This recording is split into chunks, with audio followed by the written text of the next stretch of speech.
கிறிஸ்தேசுவுக்குள் அன்பாய் அழைக்கப்பெற்ற அன்புக்குரிய சகோதர சகோதரிகளை, இந்த அற்புதமான காலை நேரத்திலே தெய்வத்தினுடைய அருள் வார்த்தைகளை தியானிக்க, சிந்திக்க, நம்முடைய வாழ்க்கையிலே அதை பின்பற்ற தேவன் நமக்கு தந்திருக்கிற இந்த மேலான ஸ்லாக்கியத்துக்காக ஆண்டவருக்கு நன்றி சொல்லி இந்த நாள் தியானத்துக்கு நாம் கடந்து செல்லுவோம்.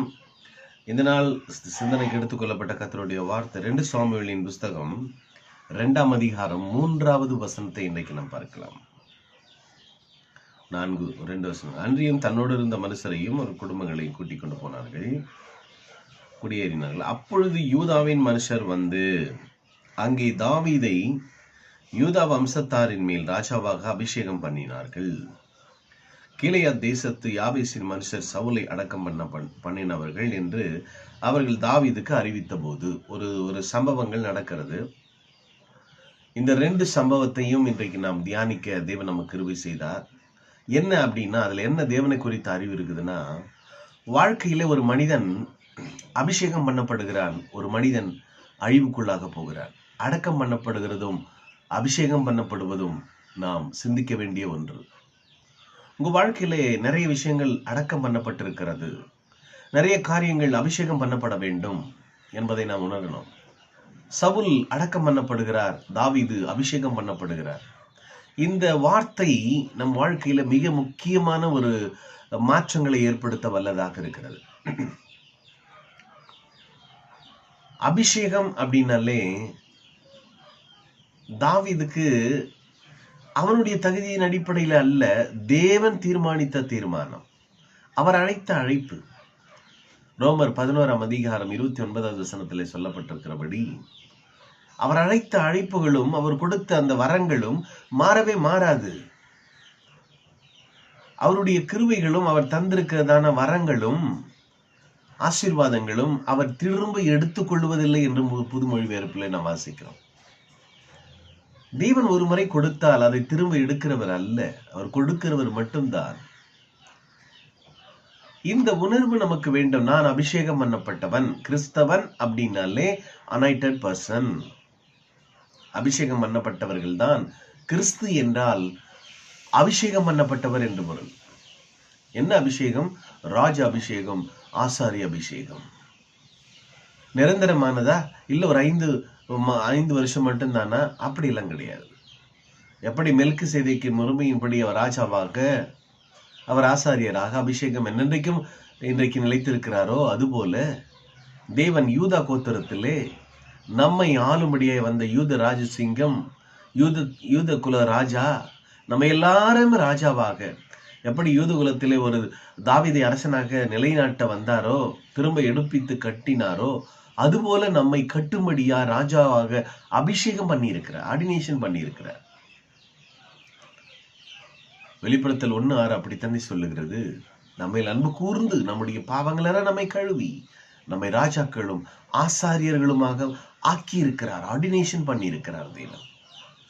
இந்த உலகம் என்னங்க, தேவனால் கூடாத காரியம் ஒன்றுமே இல்லை. அவர் தான் என்னை அபிஷேகம் பண்ணி இருக்கிறவர். கிறிஸ்துவன் அப்படின்னாலே கிறிஸ்துவின் ஆவி இல்லாதவன் அவருடையவன் அல்ல. நேரத்தில் கூட ஒருங்குவதற்கு முன் உணர்தலோடு என்ற தலைப்பிலே சில வசனங்களை தியானிக்கும் பொழுது தேவன் அற்புதமாக வெளிப்பட்டதை நான் உணர்ந்தேன். கிறிஸ்தவர்கள் ஏராளம் பேர் இருக்கிறார்கள், ஆனால் கிறிஸ்துக்கள் இருக்கிறார்களா? சிந்திக்க வேண்டிய ஒரு வார்த்தையாக இருக்கிறது. அன்புக்குரியவர்களே, அடக்கம் பண்ணப்பட்டிருக்கிறோமா? அபிஷேகம் பண்ணப்பட்டவர்களா நாம்? காலவெளியிலே நம் சிந்தனைக்கு ஒரு கேள்வியாக வேதம் நம்மை பார்த்து பேசுகிற ஒரு வார்த்தையாக நாம் எடுத்துக்கொள்ள வேண்டும். நம்ம எல்லோரும் அபிஷேகம் பண்ணப்பட்டவர். எனக்காய் இந்த சோதனை, எனக்காய் இந்த வேதனை, எனக்காய் இப்படிப்பட்ட தோல்விகள், எனக்கா? இல்லை, நான் அபிஷேகம் பண்ணப்பட்டவன்.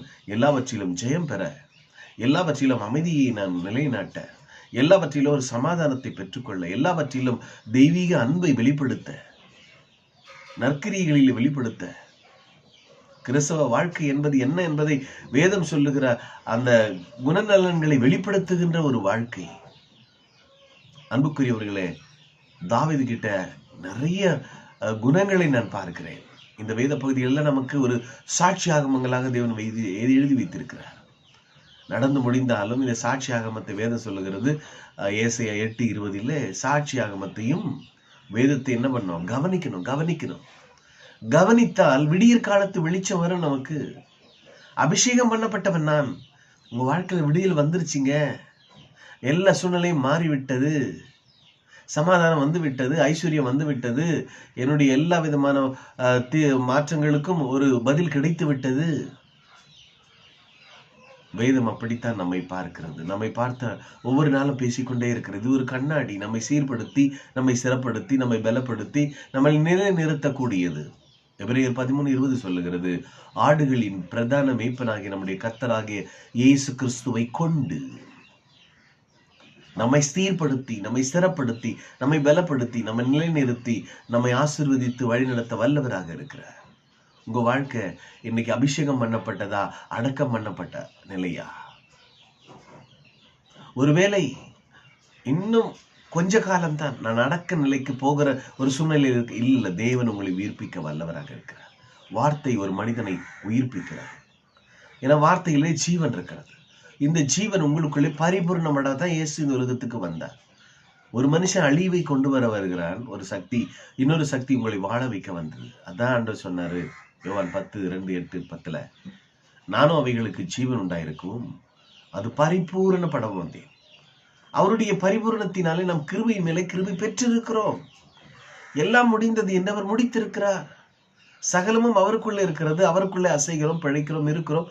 என் ஜீவன் அவருக்குள் மறைந்திருக்கிறது. என்னை உன்னதங்களில் அவரோடு உட்கார, இது ஆவிக்குரிய நிலையை நாம் உணரணும். அன்புக்குரியவர்களே, அபிஷேகம் என்பது ஆவிக்குரிய வாழ்க்கையில் அனுபவிக்கப்பட வேண்டிய ஒன்று.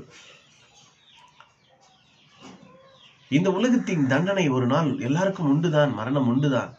ஆனால் அடக்கம் பண்ணுகிற நிலை, சில விஷயங்களிலே நாம் செத்து கிடக்கிறோம். வேதம் சொல்லுகிறது, சுகபோகமாய் வாழ்கிறோம், உயிரோடு செத்தவன் உயிராதான் இருக்கிறான், ஆனா செத்து போன நிலை சில விஷயங்கள்ல. அதுபோல நாம் ஆவிக்குரிய விதங்களிலே செத்து கிடக்கிற நம்மை வேதம் சொல்லி எபேசியர் 2:1 அக்கிரமங்களிலே பாவங்களிலே செத்து கிடந்த நம்மை செத்து கிடந்தோம். நம்மை உயிர்ப்பிக்க ஆண்டவராக இயேசு கிறிஸ்து நம்மை உயிர்ப்பித்தவராக, நம்மை இந்த உலகத்திலே ஜீவனுள்ள பிள்ளைகளாக சுடர்களைப் போல பிரகாசிக்க தேவன் நம்மை அழைத்திருக்கிறார். இந்த அழைப்பை உணருங்கள். மாறாத அழைப்பு, மகிமைக்கு பாத்திரம். மன்னவர் இயேசு மகிமையுள்ள சிங்காசனத்திலே மகிமை பொருந்தினவராய் வரும் பொழுது வலது பக்கத்திலே நிற்கிற ஆசீர்வதிக்கப்பட்டவர்களே வாருங்கள் என்று நம்மை அழைப்பாரா? இல்லை, உங்களுக்கென்று ஆயத்தம் பண்ணப்பட்ட இடத்துக்கு போங்கள் என்று சொல்லுவாரா? நாம் அபிஷேகம் பண்ணப்பட்டவர்களா, அடக்கம் பண்ணப்பட்ட நிலையில் இருக்கிறவர்களா? சிந்தியுங்கள். உங்கள் வாழ்க்கை உங்கள் கரத்தில் இருக்கிறது. உன் தீமை உன்னை தண்டிக்கிறது, உன் மாறுபாடு உன்னை கண்டிக்கிறது. ஆனால் தேவனோ உன்னை வாழ வைக்க உன்னை தேடி வார்த்தைகளை அனுப்புகிறார். நீ ஏன் சாக வேண்டும்? உன் காலத்துக்கு முன்னே நீ ஏன் உன்னை கெடுத்துக்கொள்ள வேண்டும்? இப்பொழுது திரும்பு. துன்மார்க்கன் தன் வழியை விட்டு திரும்பி பிழைப்பதல்லவா நான் விரும்புகிறேன் என்கிற ஒரு விருப்பத்திற்கு நம்மை அர்ப்பணிப்போம். வாழ்வில் உன்னதமான மாற்றங்களை காண்போம். ஜெபிக்கலாமா? ஜெபிப்போம். உன்னத தேவனே, என் இயேசுராஜனே, உம்மோடு இணைந்திட என் உள்ளம் ஏங்குதையா. ஒவ்வொரு நாளும் ஆண்டவரோடு கூட இணைந்து வாழுகிற வாழ்க்கையை ஆண்டவரே நாங்கள் விரும்புகிறோம். கர்த்தர் தாமே உடைய வார்த்தையினால் எங்களை அலங்கரித்திருக்கிறீங்க. கேட்ட வார்த்தை எங்கள் வாழ்க்கையில 100 மடங்கு பலனை கொடுக்கட்டும், மாற்றங்கள் உண்டாகட்டும். நீரே எல்லாவற்றையும் உருவாக்குகிறீர், நீரே செய்கிறீர். உம்முடைய கரங்களுக்குள்ளே இருக்கிறோம் நாங்கள், எம்முடைய அவயவங்களாய் இருக்கிறோம் நாங்கள், உடைய எலும்புக்கும் சதைக்கும் உரியவர்களாய் இருக்கிறோம் நாங்கள். எங்களை உடைய கரங்களிலே இந்த நாள் உடைய கரத்தில் இருக்கிறது. நீர் ஆசீர்வதித்து தருகிறீர். அதை பெற்று இந்த நாளிலே வெற்றியோடு, சுகத்தோடு, பலத்தோடு, ஆரோக்கியத்தோடு, ஆண்டவரை மகிமையோடு, சமாதானத்தோடு, சந்தோஷத்தோடு, பரிசுத்தத்தோடு வாழ தேவா நீ கிருபை பாராட்டி இருக்கிறீங்க. நன்றி, நன்றி. இயேசுவின் நாமத்தில் ஜெபித்தோம். என் ஜெபங்களை கேட்டீங்க நல்ல பிதாவே. ஆமேன். கர்த்தர் நல்லவர். தொடர்ந்து வார்த்தைகளை பற்றிக் கொள்ளுங்கள். வாழ்விலை மாற்றங்கள். Bless you all. Have a wonderful day. Thank you. Bye.